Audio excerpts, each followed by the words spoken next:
Do you often get frustrated with selecting and think there must be a faster way? Then, let's speed up this repetitive task in this video. For example, with this cylinder, you could select one face after another.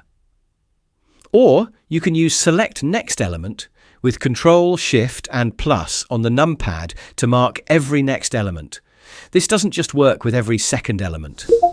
Blender counts the elements in your selection and selects the next one accordingly. Extremely smart!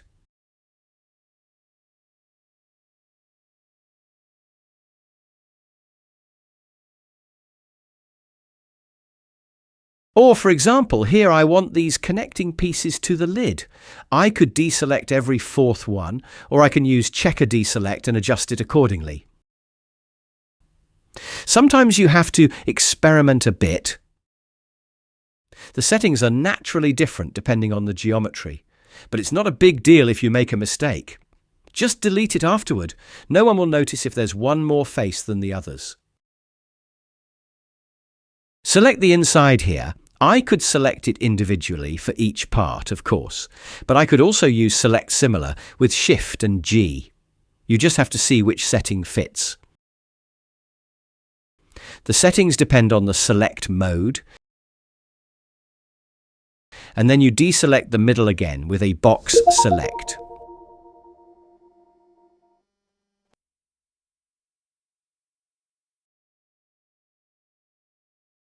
Here, I could select it classically by selecting the entire edge loop and then deselecting half with box select. But I can also hold Ctrl and left click to select along the edge loop. It doesn't have to be along the edge loop. It can also go across the geometry. And this way, you can not only select a lid, but also significantly speed up your unwrapping by selecting your seams like this. Here, I want some waves at the top of the lid. I'll try Checker Deselect first, but it doesn't work, of course, if multiple faces need to remain selected and connected. So I'll isolate these faces first, and then I'll use Select Next Element again, one after the other. It does require a few clicks, but it's still better than doing it explicitly for each individual side.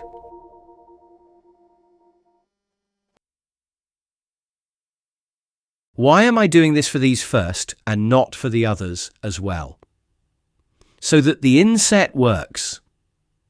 If they're connected, the inset won't work unless I treat each individual element separately. But I don't want to do that, so I'll repeat the whole process and do the inset again, preferably with the same values, which you can then read off at the top and simply enter with the numpad. Now, to save time, I can use Boundary Select, which used to be called Select Boundary Loops in the old Blender version. And this way I can directly select the middle. Then I invert the selection to essentially have it deselected.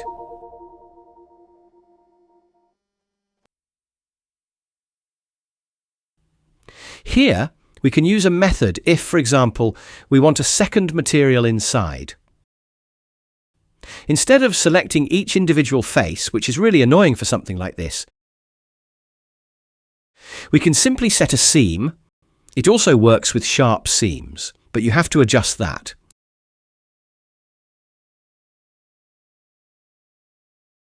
And then do a linked selection with Ctrl plus L.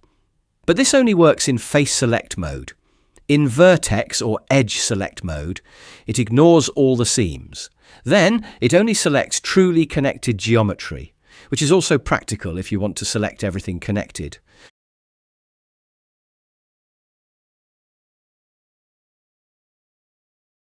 I always compare it to painting here. If there's a gap somewhere, the whole thing doesn't work with face select.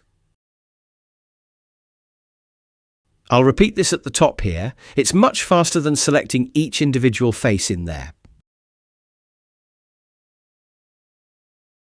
We can also use Select Next Active to reduce the polycount here, for example. Instead of manually selecting each individual edge loop, I can simply click here, click there, then press Ctrl, Shift and numpad plus until I reach where I want. Then, under Select, select loops, select edge loops. I can select all kinds of geometries here and remove them much faster. Here's another example of how an invert selection can save time. You should do this more often. Just press Ctrl and I instead of selecting the edge again. Here's a slow motion replay because that went so fast. In general, if you want to know how I shrink wrap this and how I always find the perfect settings, you can scan the QR code.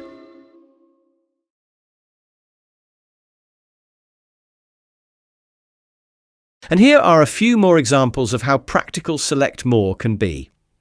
In this case, I could have also used linked selection as before, with edge seams inside the lid.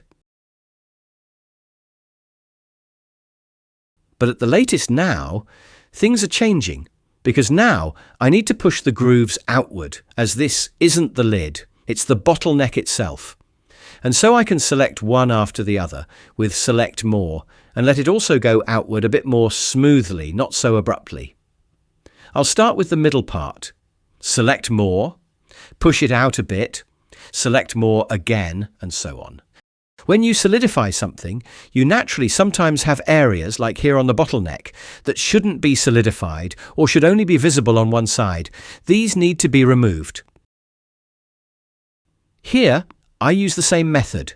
I do a linked select. Of course, first marking the edges and then fix it with bridge edge loops. This way, I don't have all the grooves for the closure inside the bottle. And at this point here, I also want to remove this gap, so I'll use Select More and fix it with a bridge edge loop.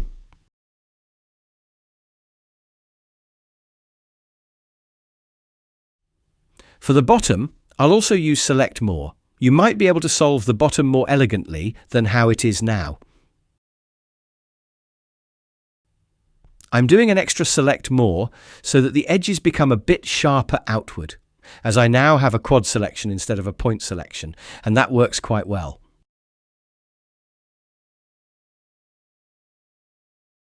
I hope this was very helpful. Have fun with Blender and the new selection methods. Thanks for watching.